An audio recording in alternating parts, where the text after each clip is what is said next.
back, I took off my sweater because it was actually getting really warm. Oh man, my head is all kinds of off kilter, isn't it? Like, it needs to be this way, I think. Yeah, it needs to be. No. No? No. There. Trying to use this as a mirror is a horrible idea. Don't ever do it. Don't ever do it. So yeah. Play Foxtails. Foxtails. So we're gonna see what this is.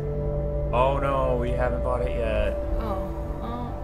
Never mind. I thought we were gonna do that, but apparently we're not. So now we're just gonna watch videos? We can just go through some videos. There's one that we've missed. This one.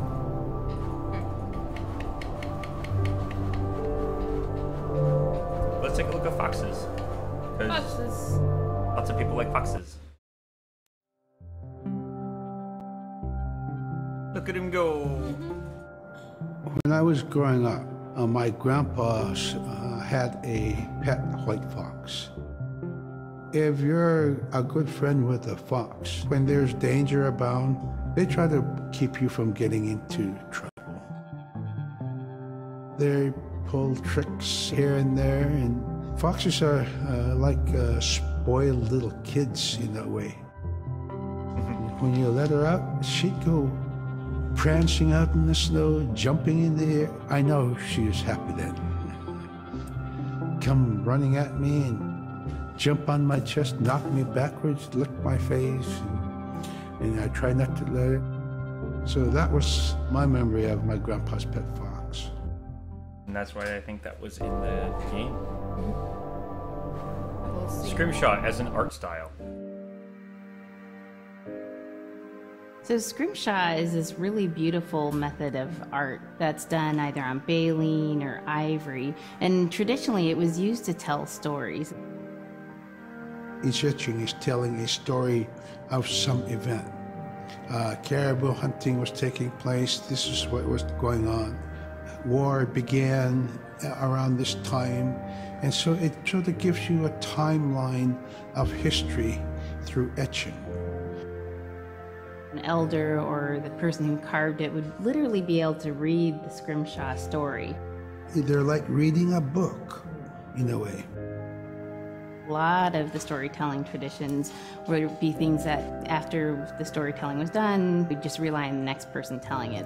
And so Scrimshaw is a very important way for Alaskan Native people to record their history. Look at how that thing was. Yeah. And they... And these are the people that it... Not bears. This story was not told. One of the things I think a lot of people need to understand is we aren't a museum piece. The Inupiaq people are a living people and a living culture. Even though we're in northern Alaska, which covers this vast area from Nome all the way over the Canadian border, is that there's this extreme value of interconnectedness and interdependence. It's a hunting society, a gathering society from thousands of years. This is what creates our culture. That special relationship between humans and the natural world and the animals, and that it teaches you how to have a society that doesn't do too much harm to the world. Love and respect for nature, for one another, for our elders. Very, very fundamental value, key to life. Our values are something that bind us all. The importance of sharing with one another, the importance of spirituality, and the connection to the land, our traditions, how we hunt, sharing of stories and songs and dances.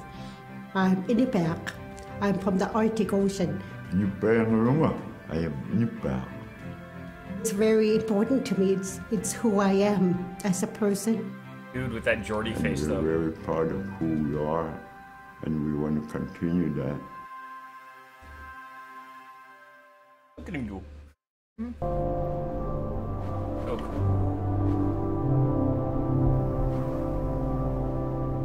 Yeah. Celia is the weather. It also means the atmosphere. Here's the Nuna, or the land.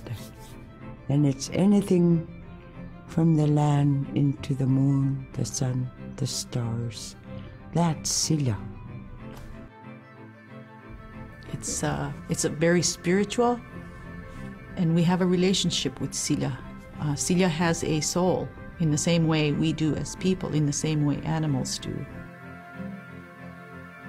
I think spirit helpers in and of themselves are really about how we're connected with things. And so it may be that there is a spirit helper that shows themselves as a bird to show you the way home, or it may be a spirit helper that actually decides to show themselves with the face and body of a man instead of their animal form. And so I think one of the things that's hard to understand is that it's not one way of seeing things, it's one way of knowing you're connected to everything. We've always had that spirituality of everything around us. It's the interaction you have with the air you breathe, the ocean that you gather resources from, the rivers from which you gather fish, the tundra from which you pick berries, the animals that give themselves. It's all of that. I didn't notice.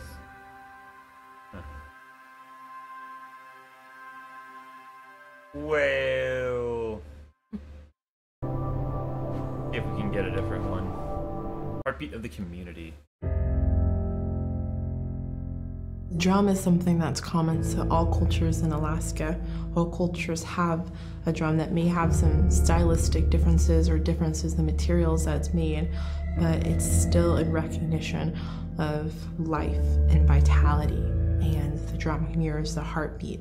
And when you continue drumming soon, it will be in line with your heartbeat, because that's what it's supposed to be, the heartbeat of the community, and it symbolizes vitality. I like that. And it's the most tremendous feeling to be in a room and to have one long row of all the drummers and to have that feeling of unity and everyone beating in harmony, the drum beat in unison. It's the most beautiful feeling. And to know that you're connected, you're on the land that you are connected to. And even if you grew up outside of the community, that which is in you comes from this area. And it's the greatest feeling.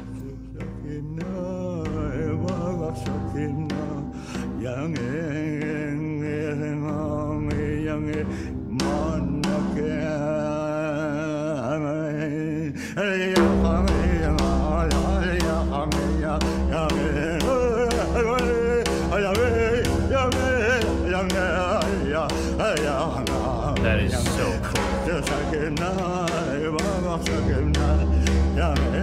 I never thought of strike it from underneath like that. Yeah, that's neat. Man, I went at it and look what happens.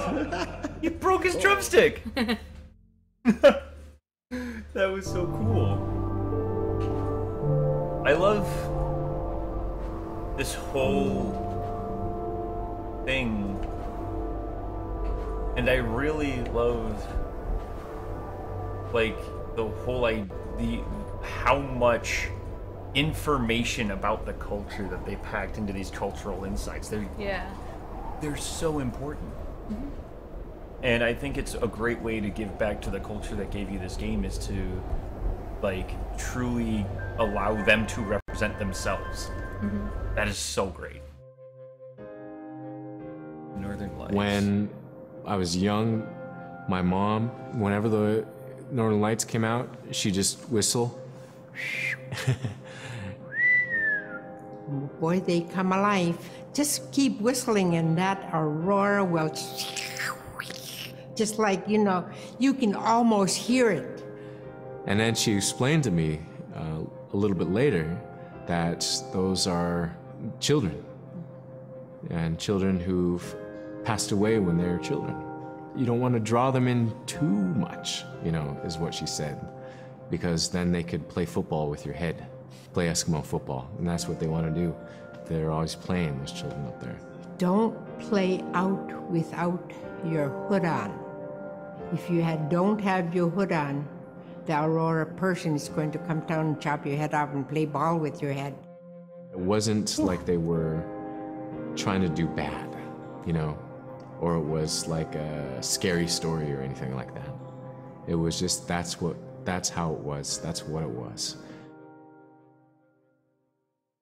So that's what was happening to Nanu.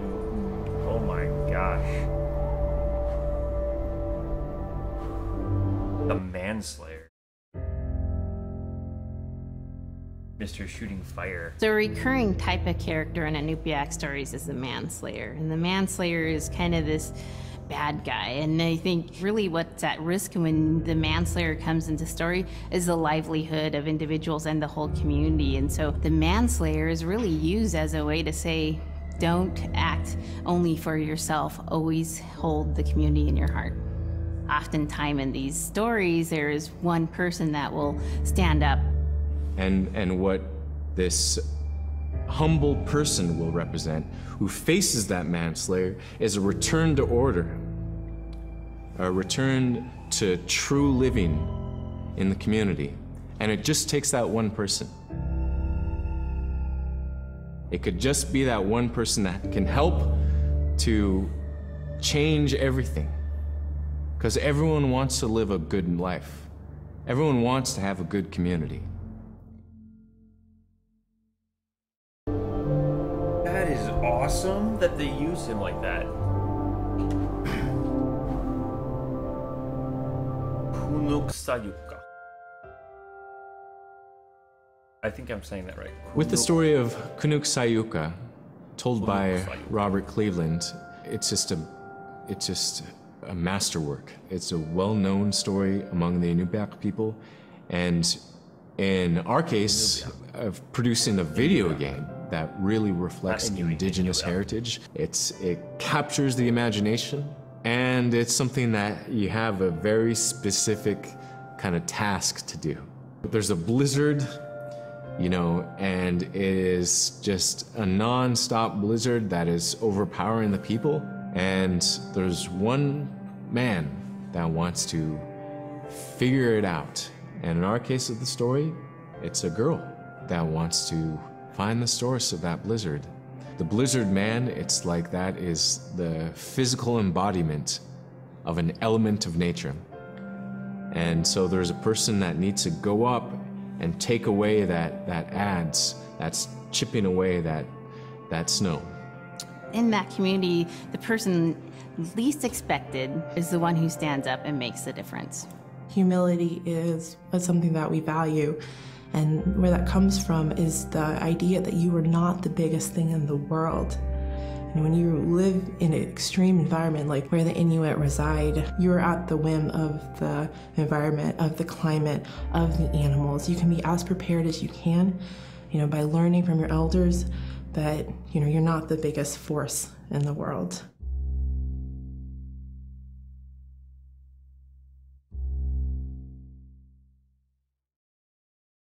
Yeah. Well, if you want to see the rest of them, I would suggest you buy the game and you play through it and you unlock them all. Because these are such a great experience, it really is. And I'm really glad that we did it. And hello again to Blaziken, who showed up for a little bit. Thank you for showing up. Yep. And hashtag notification squatted. Alright, so, but I think that'll about do it for us for today. Yep. So, don't know when we're gonna live stream again, but until then, tally ho, Team Splendid. Tally ho, bye bye. And